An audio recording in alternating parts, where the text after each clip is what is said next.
കഴിഞ്ഞ 10 വർഷമായിട്ട് ഞാൻ ഈ ഹോസ്റ്റലിലെ വാർഡനാ. ഇതിനു മുമ്പ് ഇങ്ങനെ ഒരു ഗുണ്ട ആക്രമണം ഉണ്ടായിട്ടില്ല ഇവിടെ. സാർ, ചിലരുടെ പേഴ്സണൽ ഇഷ്യൂസ് കാരണം കോളേജിനെ മൊത്തം ബാധിക്കുന്നത് ശരിയല്ല. നമ്മുടെ കോളേജിലെ ഒരു പരിപാടിയാണ് സാർ ഇന്നലെ അവിടെ നടന്നത്. സാർ അതെങ്ങനെ എൻ്റെ പേഴ്സണൽ ഇഷ്യൂ ആവണത്? ഹേ ശങ്കർ, കീപ് സൈലൻസ്. നിങ്ങൾ പരസ്പരം പഴിചാരുന്നത് കേൾക്കാനല്ല ഞാൻ വന്നത്. ഇന്നലെ ഇവിടെ വന്നത് ശരിക്കുള്ള പോലീസുകാരല്ല, അത് അന്വേഷിക്കുന്നുണ്ട്. പിന്നെ ആ വൈറലായ വീഡിയോയിലുള്ളത് ഇവിടുത്തെ ഒരു ലോക്കൽ നേതാവിൻ്റെ മോനാ. വന്നവർക്കൊക്കെ നല്ല ക്രിമിനൽ ബാക്ക്ഗ്രൗണ്ടും ഉണ്ട്. അവരെ ഞാൻ പൊക്കിക്കോളാം. പക്ഷെ ഇവന്മാരിനൊരു പ്രശ്നം ഉണ്ടാക്കില്ല എന്ന് സാർ എനിക്ക് ഉറപ്പ് തരണം.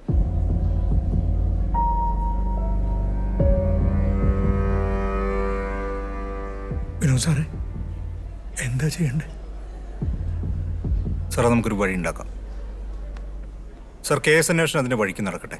കുട്ടികളുടെ കാര്യം ഞങ്ങൾ നോക്കിക്കോളാം. അവരുടെ ഭാഗത്തുനിന്ന് ഇനിയൊരു പ്രകോപനം ഉണ്ടാവില്ല.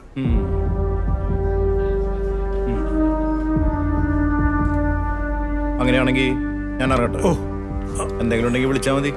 ഓക്കെ സാർ, ശരി. Okay okay, bye, see you. ഓ, എന്നാ പിന്നെ എല്ലാവരും ചെന്നാട്ടെ. വിട്ടോ.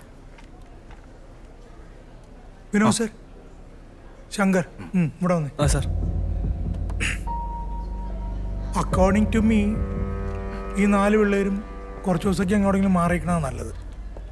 അല്ല, അത് എല്ലാം ആറി തണുക്കട്ടെ. ശങ്കർ, യു, ടൈറ്റസ്, പിന്നെ 2 പേരുണ്ടല്ലോ. Yes sir. ആ, നിങ്ങൾ Thursday, Friday, Saturday, Sunday, Monday വന്നാൽ മതി. അല്ല സാർ, ഇവരൊക്കെ NRI കുട്ടികളല്ലേ. പെട്ടെന്ന് മാറാൻ പറഞ്ഞ് ഇവരൊക്കെ എങ്ങോട്ട് പോകും സാർ? അതെല്ലാം ഞാൻ നേരത്തെ തന്നെ ഏർപ്പാടാക്കിയിട്ടുണ്ട്. ഒരു റിസോർട്ട് എൻ്റെ ഫ്രണ്ടിൻ്റെ, ഞാൻ ഇടയ്ക്ക് പോകാറുണ്ട്. പോയിക്കോ, എന്നാ പാക്ക് ചെയ്തോ.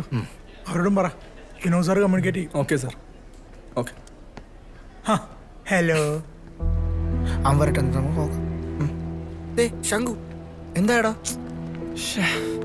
പറയടാ. എടാ ഒന്നും പറയണ്ട. നീരി കയ്യിന്ന് പോയി. എന്തോന്നു? എന്തു പറ്റി ശങ്കു? നമ്മൾ സസ്പെൻഡ് ആയോ? 5 ദിവസം സസ്പെൻഷൻ. ആർക്ക്? നമുക്ക് 4 പേർക്കും. അപ്പൊ നമ്മളിനി എന്ത് ചെയ്യും? നമ്മുടെ പ്രിൻസിപ്പൽ സാറിന്റെ ഫ്രണ്ടിന് റിസോർട്ട് ഉണ്ട്, അങ്ങോട്ട് പോകാനാ പറഞ്ഞേ.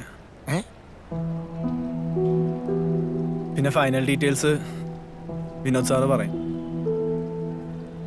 എന്തായാലും 5 ദിവസം നമുക്ക് അവിടെ അടിച്ച് പൊളിക്കാൻ പറ്റാ.